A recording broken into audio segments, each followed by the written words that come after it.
Hello everyone, मैं हूं आपकी खुशी और आज मैं एक नई वीडियो के साथ वापस आ गई हूं। और आज का मेरा टॉपिक जो है वो मैट्रिक्स मल्टीप्लिकेशन है। मैंने लास्ट वीडियो में वैसे मैट्रिक्स की मैट्रिक्स क्या होती है और मैट्रिक्स की मल्टीप्लिकेशन हमारे लाइफ में कैसे यूज़ होती है, ये चीज़ हमारी लाइफ में क्यों यूज़ होती है, कहाँ यूज़ होती है, वो सब कुछ मैंने बताया था।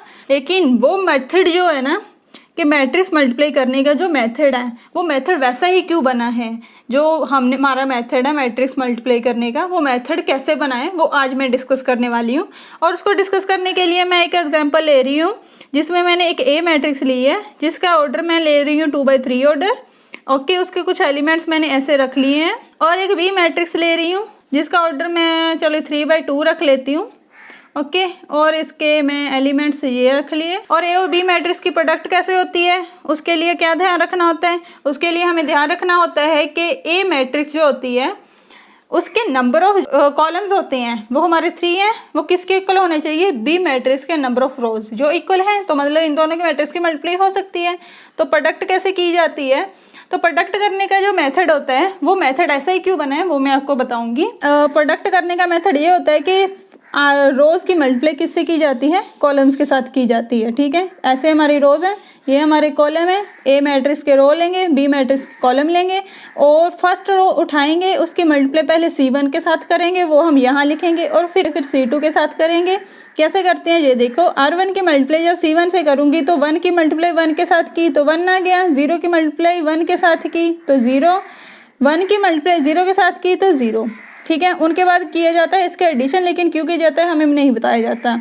और उसके बाद फिर R1 की मल्टीप्लाई C2 के साथ क्यों करनी है ये हमें नहीं पता, लेकिन क्यों की जाती है मैं वो बताऊंगी आपको। और इसके एलिमेंट्स की मल्टीप्लाई कैसे करते हैं कि फर्स्ट एलिमेंट की फर्स्ट के साथ की तो R2 की मल्टीप्लाई 1 के साथ की तो 2 आ गया, प्लस इसमें भी किया जाता है। और उसके बाद 0 की मल्टीप्लाई 3 के साथ की तो 0 आ गया, और 1 की मल्टीप्लाई 1 के साथ की तो प्लस का 1 आ गया। ओके, और उसके बाद उसी तरह से R2 है, R2 की मल्टीप्लाई पहले C1 के साथ करेंगे फिर C2 के साथ करेंगे। R2 की जब फर्स्ट एलिमेंट की मल्टीप्लाई फर्स्ट वन इसके साथ की, 2 की 1 के साथ की, 2 आ गया। ओके, फिर उसके बाद 1 की 1 के साथ की, फिर उसके बाद 3 की 0 के साथ की तो 0 आ गया। इनकी होगी एडिशन, है ये होगी पता नहीं।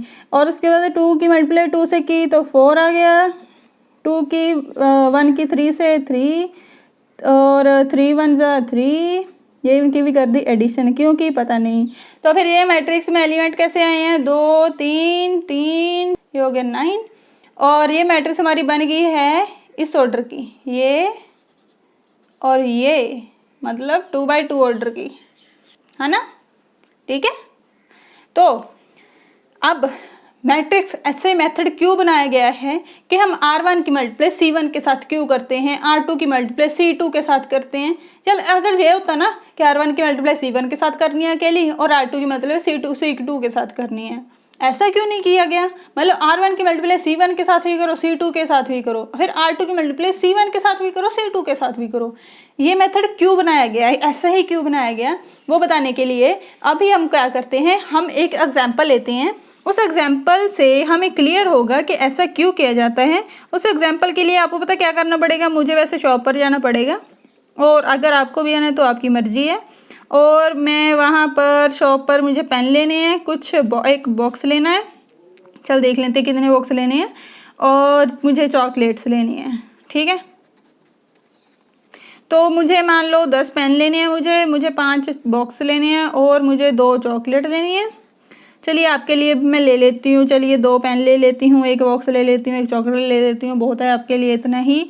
और मैंने ये सामान लेना है और मैं जाती हूँ मार्केट जाकर मैं पहली शॉप पर पता करती हूँ कि मेरा ये सामान जो मैंने लेना है वो कितने का आएगा। ठीक है, पहली शॉप पर मैं गई, शॉप नंबर 1 पर गई और उस पर पता चला कि एक पेन का रेट 10 रुपये है और उसी पेन का सेकंड शॉप पर रेट है 20 रुपये। ओके, और बॉक्स जो लेने हैं, एक बॉक्स का रेट फर्स्ट शॉप पर है मेरा 50 और सेकंड शॉप पर है 30। और जो एक चॉकलेट लेनी है मैंने, किड्स के कौन सी लेनी है मैंने पता नहीं। ठीक है, चॉकलेट जो लेनी है मैंने वो एक फर्स्ट शॉप पर उसका रेट है 20 रुपीज़ और सेकंड शॉप पर है 30 रुपीज़। तो देखते हैं कहाँ प्रॉफिट होता है, इसकी कैलकुलेशन करके हमें पता लगेगा ना कि कहाँ हमारे कम रुपीज़ जाएंगे, कहाँ हमको खरीदना चाहिए। दो इसको हम सॉल्व कैसे करेंगे, इसका $1 कैसे निकालेंगे। मुझे पता है आप ऐसे ही करोगे कि अगर एक पेन जो होता है अगर हमारा 10 रुपीज़ का है तो फिर हमारे 5 पेन या फिर 2 पेन जितने भी हमने लेने हैं वो कितने के आने वाले हैं, 5 × 10 which is equal to 50 rupees. मुझे पता कि आपको ये कैलकुलेशन आती है, लेकिन हमने कैलकुलेशन ऐसे नहीं करनी है। हम मैट्रिक्स क्यों कर रहे हैं, फिर मैट्रिक्स करनी है ना, तो मैट्रिक्स के साथ सॉल्व करते हैं। तो चलिए मैट्रिक्स के साथ ऐसे सॉल्व करते हैं। हम बनाते हैं इसकी मैट्रिक्स फॉर्म। मैट्रिक्स फॉर्म बनाने के लिए क्या करते हैं, हम बना लेते हैं, इसको लिख लेते हैं मैट्रिक्स फॉर्म में। जैसे ये क्या बन गई, ये मैट्रिक्स हमारे सामने जो सामान लेना है उसकी बन गई है। ये हमारी बन गई है 2/3 ऑर्डर की, ओके। और ये हमारे रुपीज़ आए हैं जिसकी हमने मैट्रिक्स बना ली है, ये हमारी बन गई है 3/2 ऑर्डर की, ठीक है। अब देखो नेचुरली क्या हुआ है कि जितने नंबर एक जो हमने ये मैट्रिक्स बनाई है इसके जितने नंबर ऑफ कॉलम्स हैं वो किसके इक्वल आ गए हैं, बी मैट्रिक्स के नंबर ऑफ रोज के इक्वल, ठीक है। तो यहाँ इसीलिए ये लॉजिक बनाया गया है जो मैंने यहाँ बोला था, इसीलिए ये लॉजिक बनाया जाता है कि ये और ये दोनों इक्वल होने चाहिए, तभी हमारी दो मैट्रिक्स की मल्टीप्लाई पॉसिबल होती है, इसलिए ये रूल बनाया गया है, ओके। तो फिर अब देखो आगे, अब दो मैट्रिक्स हमें ये मिल गई हैं और इनकी कैलकुलेशन कैसे करनी है वो बहुत इजी होगा आपको, इसलिए ये अब ये समझना। और अब मैं करने वाली हूँ इन दोनों मैट्रिक्स की प्रोडक्ट, ठीक है। ये मेरा फर्स्ट शॉप का रेट है, ये मेरा सेकंड शॉप का रेट है, और ये पेन, ठीक है। ये दो फर्स्ट शॉप पर पेन का रेट इतना है, सेकंड शॉप पर पेन का रेट इतना है, और ये लेने थे मैंने, मेरा सामान है और ये आपका है।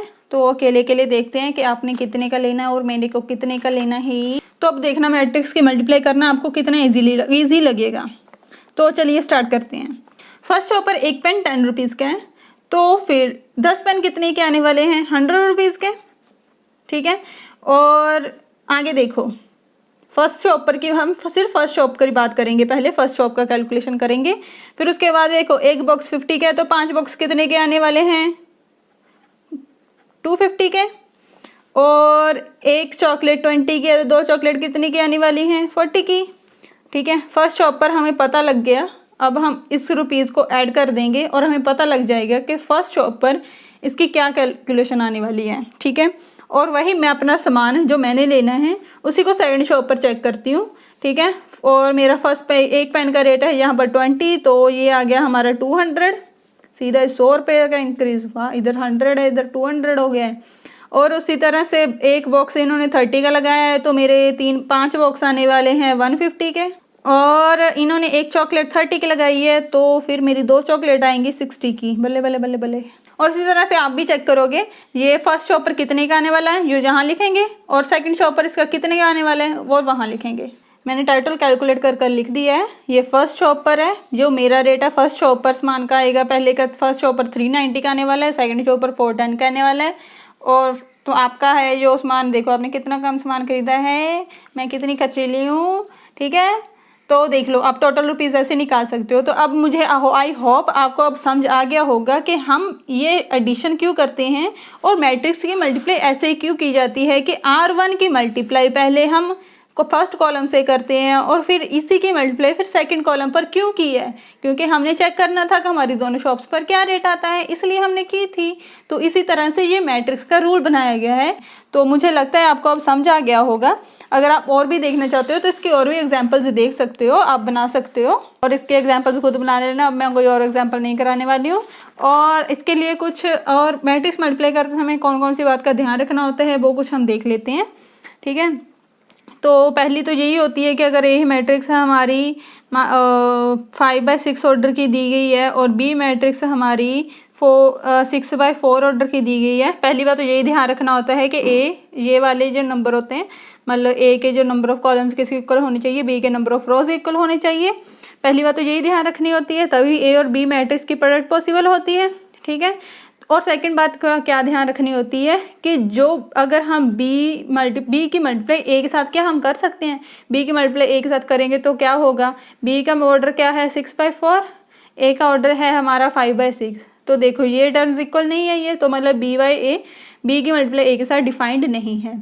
ओके, ये ध्यान रखना होता है। अगर यही यहाँ पर यही होता कि अगर यहाँ पर 6/5 होता, ठीक है, ये मैं मैट्रिक्स 6/5 की लेती और ये 5/6 की है, तभी ये डिफाइंड होती। लेकिन उसमें केस में भी कि ये अगर हमारी मैट्रिक्स 6/5 की भी दी होती और बी मैट्रिक्स जो है 5/6 की दी होती, तब भी क्या होता, ए और बी डिफाइंड है, बी और ए भी डिफाइंड है, क्योंकि बी और ए की जब मल्टीप्लाई करेंगे तो मतलब ए और बी की मल्टीप्लाई करेंगे तो हमें 6/6 की मैट्रिक्स मिलने वाली है, और बी ए की मल्टीप्लाई करेंगे तो हमें 5/5 ऑर्डर की मैट्रिक्स मिलने वाली है। ठीक है, ये दोनों डिफाइंड है, लेकिन ज़रूरी नहीं है कि ए बी की मल्टीप्लाई जो बी ए के इक्वल आए, ये ज़रूरी नहीं है। ठीक है, इस बात का ध्यान रखना होता है।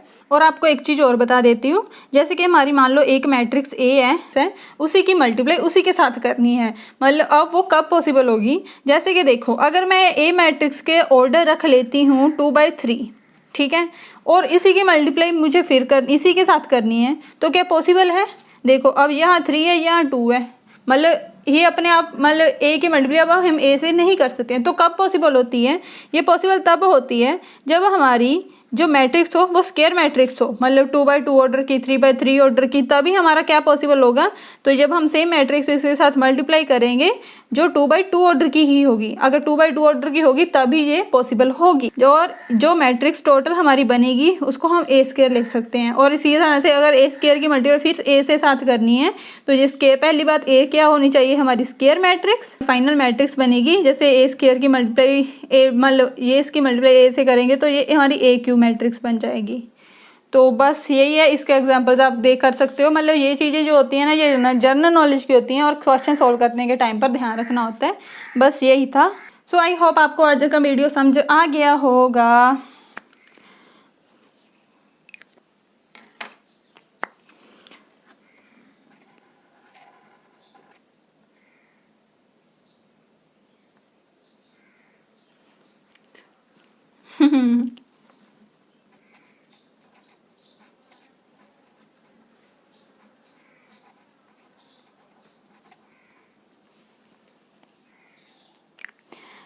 इसी के साथ आपकी खुशी चलती है, खुशी खुशी, बाय बाय, टाटा।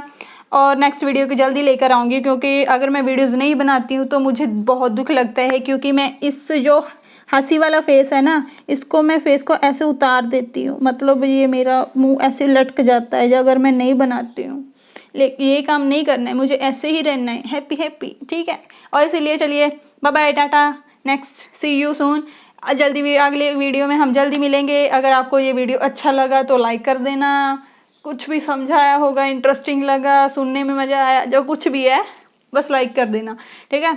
और bye bye, tata, see you soon, जल्दी, बाय बाय।